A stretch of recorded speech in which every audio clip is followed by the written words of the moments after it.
Suatu ketika Nabi Muhammad SAW bersabda, akan datang suatu masa kepada manusia di mana mereka berangan-angan ingin berjumpa dengan Dajjal. Seorang sahabat bertanya, ya Rasulullah, tebusanmu ayah dan ibuku, mengapa mereka melakukan hal itu? Kata Nabi SAW, karena penderitaan demi penderitaan yang mereka alami. Ya Rabb, sungguh mengerikan bila mana karena kesulitan hidup akhirnya manusia justru berangan-angan berjumpa dengan Dajjal karena merasa yakin bahwa satu-satunya solusi untuk mengatasi penderitaannya adalah memperoleh pertolongan dari Dajjal. Karenanya saudaraku rahimakumullah, kita sekarang berada di suatu masa, suatu zaman yang penuh fitnah. Memang Dajjal belum keluar, tetapi seperti meminjam istilah yang digunakan Ahmad Thompson, penulis buku Dajjal the Antichrist, yang sudah diterjemahkan dengan judul Sistem Dajjal, maka hari ini sistem dunia yang berlaku pantas disebut dengan sistem Dajjal, karena karakteristiknya, sifatnya dari sistem dunia sekarang ini mirip seperti karakteristik Dajjal. Bagaimanakah karakteristik Dajjal? Nabi Muhammad SAW menyatakan, ketika nanti Dajjal keluar, dia akan memasuki semua negeri, semua kampung, illa Makkah wal Madinah, kecuali Mekkah dan Madinah. Dua kota suci ini tidak bisa dimasuki Dajjal karena keduanya dijaga oleh barisan para malaikat yang menghunuskan pedang mereka, siap menebas Dajjal bila mana dia mendekat kepada Mekkah dan Madinah. Namun negeri lainnya, kampung lainnya dimasuki oleh Dajjal. Dan ketika dia masuk ke dalam satu kampung negeri, mendeklar, mengumumkan, memproklamasikan, Ana Rabbukum, akulah Rabb kalian. Dan jika penghuni negeri itu, kampung itu, terdiri dari kaum kafir dan kaum muslim munafik, maka mereka akan menyatakan, Anta Rabbuna, engkaulah Rabb kami. Karenanya wahai Rabb kami, tolonglah kami kelaparan, kami kehausan. Maka Dajjal dengan telunjuknya menunjuk ke arah langit dan memerintahkan, ya sama amtir, hai langit turunkan hujan. Hujan pun turun dengan izin Allah.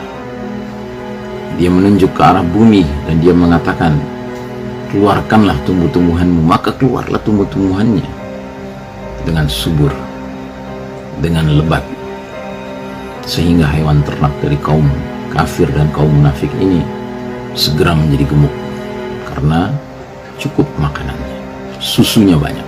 Pendek kata, penghuni negeri ini diberikan surga oleh Dajjal. Tapi sebaliknya, bila mana Dajjal memasuki suatu negeri, suatu kampung yang penghuninya kaum mukmin, dengan tegas akan menyatakan, Anta al-Masihud Dajjal, Rabb kami adalah Allah, adapun kamu ini adalah juru selamat palsu, Ad-Dajjal. Maka Dajjal pun murka. Dia perintahkan langit agar jangan turunkan hujan, padahal sudah lama tidak turun hujan.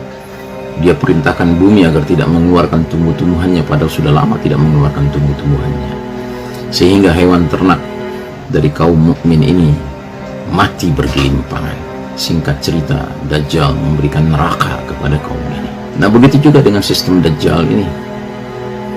Nos Novus Ordo Seclorum, New World Order ini, dia berkarakteristik seperti Dajjal. Siapapun yang mau menurut, mau patuh, mau tunduk, mau mentaati berbagai nilai-nilai, berbagai aturan, berbagai protokol yang dirumuskannya, maka dia akan diberikan berbagai kesenangan duniawi, kemudahan duniawi, surga. Tapi sebaliknya, mereka yang menentang sistem Dajjal, mereka yang tidak mau begitu saja mau menurut kepada aturannya, pada nilai-nilainya, kepada protokolnya, maka mereka akan mengalami kesulitan hidup. Memang dipersulit, diberikan neraka kepada mereka. Jadi pantaslah bila mana Nabi SAW mengatakan akan tiba masanya di mana manusia justru berangan-angan ketemu dengan Dajjal, berangan-angan mendapatkan kasih sayang dari sistem Dajjal, sehingga mereka akan keluar dari penderitaan duniawinya. Adapun orang-orang beriman, mereka tidak tertipu dengan surga dan neraka yang palsu. Mereka sadar dan yakin bahwa al-jannatu wan nar adalah yang kelak dihadapi di akhirat nanti, ciptaan Allah Subhanahu wa ta'ala. Karenanya saudaraku rahimakumullah, marilah kita tanamkan dalam diri kita bahwasanya tempat kembali yang sebenarnya bukan kepada Dajjal, bukan kepada syaitan dan konco-konconya, bukan kepada iblis dan anak buahnya, melainkan kepada Allah Ta'ala Al-Waliyul Hakim, sang penolong, sang pelindung yang penuh kebijaksanaan.